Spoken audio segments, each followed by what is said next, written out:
الحمد لوليه والصلاة على نبيه.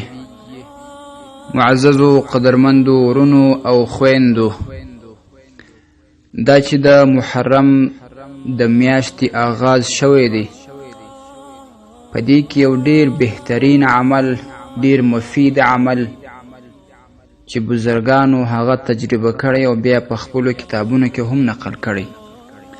هغه دا چې حضرت علامه مفتی محمد شفیع عثمانی رحمه الله په خپل کتاب جواهر الفقه کې یو عمل لیکي چې د محرم په اول تاریخ باندې د محرم د میاشتې په اول ورځ 114 واره بسم الله الرحمن الرحیم لیکل کیږي، او بیا دغه بسم الله چې کله ولیکي یا یې په خپل کور کې وساتئ او یا یې د خپل ځان سره وساتئ، نو فایده به یې دا شي چې الله تبارک و تعالی به دغه انسان د هر قسمه آفت، د هر قسمه بلا او مصایبو څخه محفوظ کی او وبه یې ساتي.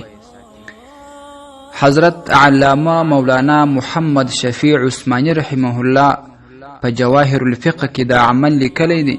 وروسته بیا ورسره لیکي چې دا عمل مجرب دی، بزرګانو تجربه کړی دی او هغوی ته مثبت تمام شوی دی.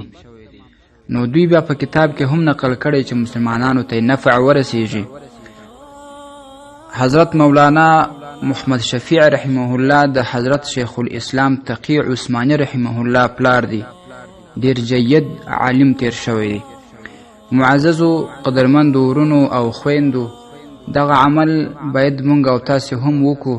کم څوک چې لیکل کولی شي هغه دې پر وسپین کاغذه باندې 114 واره بسم الله الرحمن الرحیم ولیکي، یا دې په خپل کور کې بیا دا یو ځای وزړوي او یا دې د خپل ځان سره وساتي.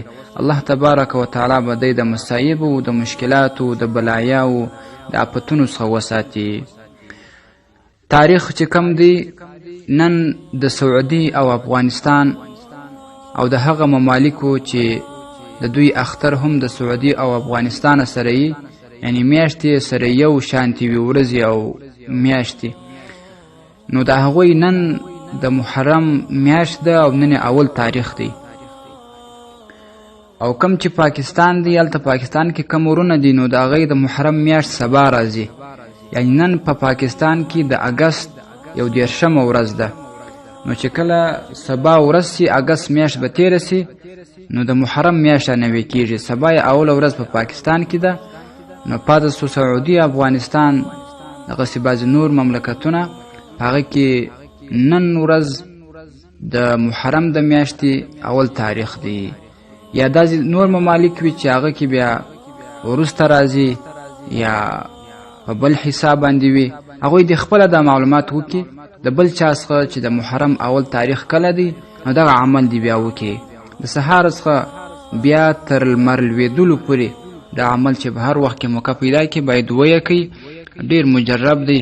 الله تبارک و تعالی به تاسې د مصایبو او د آفاتو بلیاتو څخه وساتي. او هیله کوم چې دغه وظیفه تر نورو ورونو او خویندو هم ورسوي، ستاسې به هم ثواب وي او هغوی ته به هم یو فایده ورسیږي. والسلام علیکم ورحمت الله وبرکاته. تاسې د اسلامي پوښتنو جوابونکی مفتی حکیم الله صابر الحنفي صاحب